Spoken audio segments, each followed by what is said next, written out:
السلام عليكم ورحمة الله وبركاته.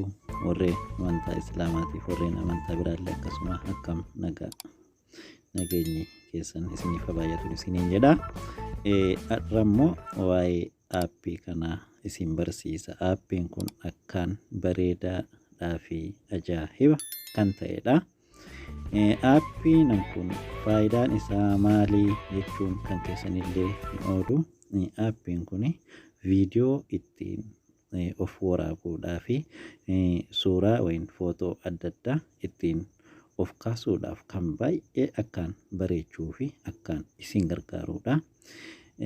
Aappii lama sadi kan hojjetu kan mataadhuma isaa qofaanii isinii taasisu isinii tottolchuudha.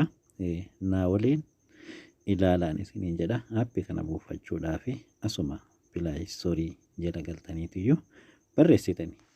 maal jettanii barreessitanii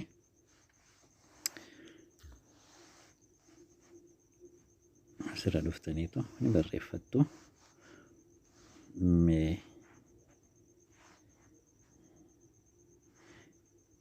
iji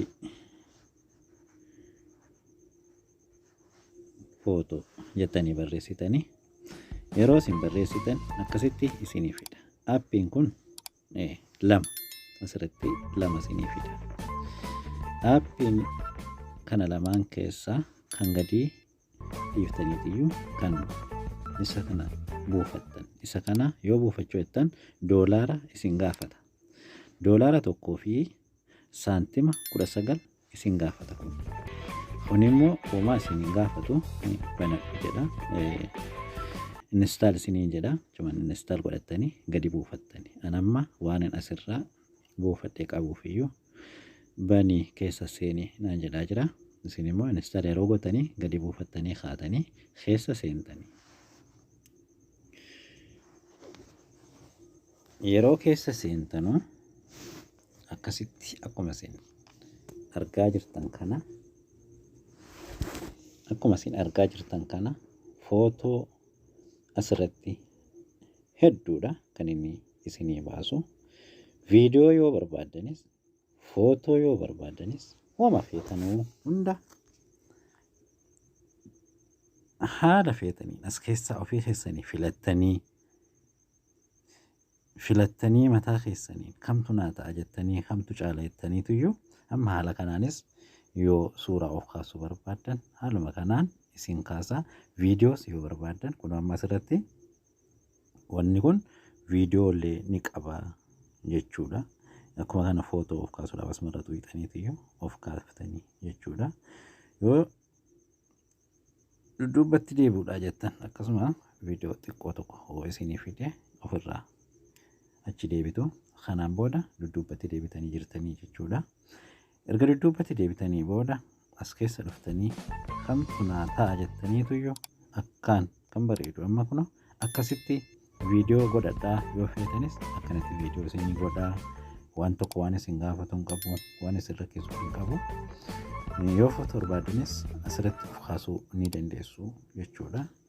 Kanaafuyyuu aappii kana ittiin fayyadamaan isiniin jedha. Akkaan baay'ee kan namatti toludha. Dhugaadhaan isiniin jedha. Sobarlee kan hin qabne ittiin fayyadama. Keessattiyyuu warri tiktookii baay'ee isin gargaara. Footoo bareedaa ittiin of kaasuudhaaf isin gargaara. Viidiyoo bareedaas ittiin waraabuudhaafis isin gargaara isiniin jedha. Turtiin keessan aappii kanaa wajjin naa ta'uun isiniin jedha. Achumaan iyyuu immoo yuutuubiin koo kana naaf guddisaan isiniin jedha. Yuutuubiin koo kun haarawaa waan ta'eedhaaf wal bira dhaabbanne wal guddifnu. Koomentii jalatti maamila waliifataanudha. Naa barreessanaaf kaa'aatiyyuu anillee akkasuma isinii deebisaa jechuu kooti. Kanaafuu keessatti warreen afaan koo beektan hundi keessaniyyuu fagaatinaa isiniin jedha. As deebi'aati waliin haa hojjennu, waliin tokko taanu, haa guddannu, wala guddifnu dhaamsa kooti. Keessattiyyuu warreen Oromoo taatan hundi keessaniyyuu waan Oromoon hojjetaa jiru hundaa'u haa jettusi haa gaarumusi. Maaliif waan lammii keessan ta'eef qofaafuu deemtanii guddisuun keenya nurratti dirqama. maaliif jennaan yoo nuti waliin guddifne ormi biraa nu guddisuu ormi biraa nu fedhu nuumatu wal fedha. Ormi biraa otoo isin kuffisee hin jibbu. Kanaafuu nuti immoo wal guddisuu nurraa baay'ee bareedan isiniin jedha. Kanaafuu jajjabaadhaa wala jajjabeessinu wala guddifnuun isiniin jedha. Nagaan naaf jiraadhaa.